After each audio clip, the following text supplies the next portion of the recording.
اور جب نور سجدہ ریز ہو گیا تو یہ سجدے کرتا رہا، وہ دنیا سجاتا رہا، کسی سجدے پہ جنت بنا دی، کسی سجدے پہ آسمان خلق کر دیے، کہیں زمین کا فرش بچھا دیا، کہیں آفتاب و مہتاب کی قندیلیں روشن کر دیں۔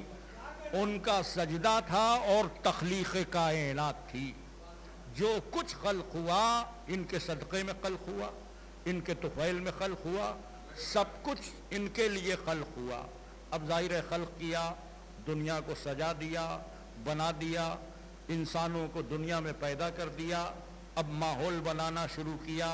کبھی آدم کو بھیجا کہ ذہنوں کو تیار کرو، کبھی نوح کو بھیجا کہ شعور کی تربیت کرو، کبھی ابراہیم کو بھیجا کہ انسانیت کے قد کو بلند کرو، اور جب پوری تیاری مکمل ہو گئی تو اپنے حبیب کو سب سے آخر میں بھیجا، ہر ایک پر فوقیت دے کے بھیجا، سب سے آخر میں اپنے حبیب کو بھیجا، سب سے آخر میں اس کو بھیجا کہ جو وجہ تخلیق کائنات تھا۔ اور جب آئے تو کیا لے کر آئے؟ توحید سب لے کر آئے۔ جناب آدم بھی توحید لائے، جناب نوح بھی توحید لائے، جناب ابراہیم بھی توحید لائے، سارے انبیاء توحید لائے۔ کوئی ایسا نہیں ہے کہ جس نے پیغام توحید نہ پہنچایا ہو، لیکن سب میں اور حضور میں جو نمایاں فرق ہے وہ یہ ہے کہ سب توحید لائے، سب کا کلمہ تھا اللہ واحد۔ آدم نے کہا اللہ واحد، نوح نے کہا اللہ واحد، ابراہیم نے کہا اللہ واحد، اسماعیل نے کہا اللہ واحد، موسیٰ نے کہا اللہ واحد۔ لیکن جب ہمارے حبیب ہمارے رسول تشریف لائے، اللہ واحد کلمہ نہیں، کلمے کو ایک نئی جہت عطا کی۔ وہ جہت یہ تھی کہ سب سے پہلے سرکار ختم امام نے کہا لا الہ الا اللہ، یعنی توحید کا صحیح شعور حضور نے دیا۔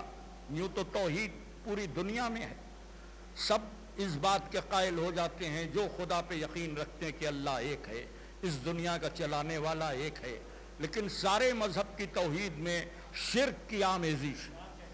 حضور نے اس توحید کو انٹروڈیوس کیا کہ جس میں شرک نہیں تھا، لا سے بات شروع کی، لا الہ کوئی اللہ نہیں، اس کے بعد اللہ سوائے وحدہ لا شریک کے۔ گویا ہم کو یہ نہج پیغمبر نے دیا کہ پہلے انکار ہوتا ہے پھر اقرار ہوتا ہے، اور پوری انسانیت کے لیے یہی پیغام ہے کہ اس وقت تک آپ سچے انسان نہیں ہو سکتے جب تک باطل کا انکار کر کے حق کا اقرار نہ کریں۔ بنیاد یہ ہے کہ باطل کا انکار کریے پھر حق کا اقرار کریے، یہی لا الہ الا اللہ کا پیغام ہے۔ اور کہیے تو اس کو اپنی شرعی اور مذہبی زبان میں عرض کر دوں کہ یہ جو انکار اور اقرار ہے، جب شریعت اس لفظ کو استعمال کرتی ہے تو اقرار کو تولا کہتی ہے، انکار کو تبرہ کہتی ہے۔ تو یہ انسانی فطرت بھی ہے اور یہی دین کی ضرورت بھی ہے کہ پہلے انکار کے عادی بنیے، اس کے بعد اقرار کیجیے۔ جھوٹے خداؤں کا انکار، پھر وحدہ لا شریک کا اقرار، جھوٹے رہبروں کا انکار، پھر ختم امامت کی رسالت کا اقرار، جھوٹے اماموں کا انکار، پھر علی ابن ابی طالب کی امامت کا اقرار۔ یہی دین کی بنیاد ہے، یہی مذہب کی بنیاد ہے، اور اسی پر کاروان اسلام ازل سے چل رہا ہے۔ حالانکہ لوگ بہکے بھی بھٹکے بھی، اقرار لوگوں کو اچھا لگتا ہے، سارا جھگڑا انکار کا۔ وہ جو مکے میں تھے ان کو اللہ کے مان لینے میں کوئی پرابلم ہی نہیں تھی، جو 360 کو مان رہے تھے وہ 361 بھی مان لیتے، 360 خداؤں کو مان رہے تھے 361 کو بھی مان لیتے۔ ان کی اصل دقت تھی 360 کا انکار، وہ 360 کا انکار نہیں کر پا رہے تھے۔ اسلام کی اصل تعلیم یہ تھی کہ پہلے جھوٹوں کا انکار ہو پھر ایک خدا کا اقرار ہو جائے۔ بھئی یہی اسلام کی بنیاد ہے کہ جھوٹوں کا انکار کر دو پھر سچوں کا اقرار ہو جائے۔ ایک صلوات بھیجے محمد آل محمد پر۔ یہی پورا دین کا منظر نامہ ہے جو حضور اکرم نے پیش کیا، انکار اور اقرار۔ اور اس کے بعد جب دنیا سے جانے لگے تو اسی نہج کی تعلیم دے کر گئے۔ آج سارے مسلمانوں سے، خاص کر اہل لکھنؤ سے، میرا یہ سوال ہے کہ آج ہو یا 12 ربیع الاول، کس کا دن ہے؟ تو سب کہیں گے حضور کا دن۔ تو کیا یہ مسلمانوں کے لیے ڈوب مرنے کی بات نہیں کہ حضور کے یوم ولادت پر شہر لکھنؤ میں حضور کے نام کا جلوس نہیں نکلتا؟ کیا یہ مسلمانوں کے لیے ڈوب جانے کی بات نہیں کہ یوم ولادت حضور کا ہے، جلوس کسی اور کا نکل رہا ہے؟ تو کیا یہ سوچنے کا موقع نہیں ہے کہ آپ اگر حضور کے مسلمان ہیں تو دوسروں کا جلوس کیوں نکال رہے ہیں؟ نہیں صاحب، وہ حضور کے صحابہ تھے، ٹھیک ہے، مجھے کسی صحابی سے کوئی اختلاف نہیں، بس شرط یہ ہے کہ صحابی صحابی ہو، ان کا نہیں سب صحابی۔ تو ہم نے کہا سب صحابی تو بہتر ہو ہی نہیں سکتے، صحابی ہو جائیں مگر سب اچھے ہیں، جب تک قرآن باقی ہے تب تک ایسا ممکن ہی نہیں، اس لیے کہ صحابہ میں ہی منافق بھی ہیں، اور قرآن میں سورہ منافقون اس بات کا اعلان کر رہا ہے کہ انہی کے درمیان منافق تھے، تو سب اچھے نہیں ہو سکتے۔ یہ آپ کی دقت نظر ہے کہ پہچانے کہ مومن کون ہے، منافق کون۔ ان کا نہیں، صحابی وہ ہے کہ جو ایمان کی حالت میں رسول سے ملے۔ ایک ڈیفینیشن آئی کہ جس نے ایمان کی حالت میں رسول سے ملاقات کی اور ایمان کی حالت میں مر گیا، بالکل آپ کی ڈیفینیشن ہم نے مان لی۔ حالت ایمان میں رسول سے ملاقات ہوئی چاہے ایک بار ہو، حالت ایمان پہ مر گیا، ٹھیک ہے، وہ صحابی ہے، لیکن یہ مر گیا حالت ایمان پہ، کس تھرمامیٹر نے آپ کو بتایا کہ یہ ایمان پہ مرا؟ کوئی تھرمامیٹر آپ نے لگا کے دیکھا کہ فلاں ایمان پہ مر گئے، فلاں ایمان پہ مر گئے؟ یہ ایمان تو دل کے اندر کی بات ہے، آپ ایمان کس کا ہے کس کا نہیں ہے فیصلہ کر ہی نہیں سکتے۔ اور کیا بعد رسول گمراہی کے امکان نہیں ہے؟ صحیح بخاری کی حدیث پیش کر دوں اور بات کو ختم کر دوں کہ بخاری شریف میں یہ واضح طور پر آیا کہ پیغمبر اکرم جب حوض کوثر پر ہوں گے تو ایک جماعت لائی جائے گی، ایک گروہ لایا جائے گا، پیغمبر بڑھیں گے کہ یہ صحابی، تو ان کو پیغمبر کے سامنے سے ہٹا دیا جائے گا، تو پیغمبر سوال کریں گے یہ میرے صحابی؟ تو صحیح بخاری میں لکھا ہے کہ پیغمبر سے یہ کہا جائے گا آپ کو نہیں معلوم، آپ کے بعد یہ لوگ دین سے پھر گئے تھے، آپ کے بعد بدل گئے تھے۔ حدیث کی روشنی میں یہ طے ہے کہ کچھ ایسے تھے کہ جو پیغمبر کی زندگی میں ٹھیک رہے، بعد میں بدل گئے۔ آپ کیسے پتہ لگائیں گے کہ کون بدل گیا؟ کوئی معیار ہونا چاہیے۔ کیسے پتہ لگائیں گے کہ کون تبدیل ہو گیا؟ تو معیار پیغمبر ہی دے کر گئے، بس ایک معیار دیا، ایک حدیث ہے، بہقی میں بھی ہے، امام نسائی نے بھی لکھی ہے، ابن حجر مکی نے بھی لکھی ہے، ابن حجر اسقلانی نے بھی لکھی ہے، سیاہ ستہ میں بھی ہے، مسلم میں ہے، بخاری میں ہے، ہر کتاب میں حدیث، صرف ایک حدیث جو معیار پیغمبر دے کر گئے۔ کیا معیار ہے؟ کہ تمہارے درمیان دو چیزیں چھوڑ کر جا رہا ہوں، قرآن اور اہل بیت۔ قرآن اور صحابہ نہیں کہا پیغمبر نے، قرآن اور اہل بیت۔ کیوں چھوڑ کر جا رہا ہوں؟ تاکہ تم ان سے جڑے رہو اور کبھی گمراہ نہ ہو۔ تو جب گمراہی کا خطرہ ہو تو معیار یا قرآن بنے گا یا اہل بیت بنیں گے۔ اب وہ سب صحابی ہماری سر آنکھوں پر، ان کے پیروں کی دھول ہماری آنکھوں کا سرما، ان کے پیروں کی خاک ہمارے سر کا تاج، جو اہل بیت کے وفادار رہے۔ جنہوں نے اہل بیت سے بغاوت کی ان کو منافق تو کہا جا سکتا ہے، صحابی کا درجہ نہیں دیا جا سکتا۔ یا علی اللہم صلی۔ سوچئے، غور کیجئے، تو یہ بات کوئی ایسی نہیں ہے کہ آپ کی سمجھ میں نہ آئے۔ اور خدا کا شکر ہے کہ آج ایک نہیں دو خوشیوں کا دن تھا۔ سرکار ختم امام اور ان کے اہل بیت میں امام جعفر صادق علیہ الصلوۃ والسلام۔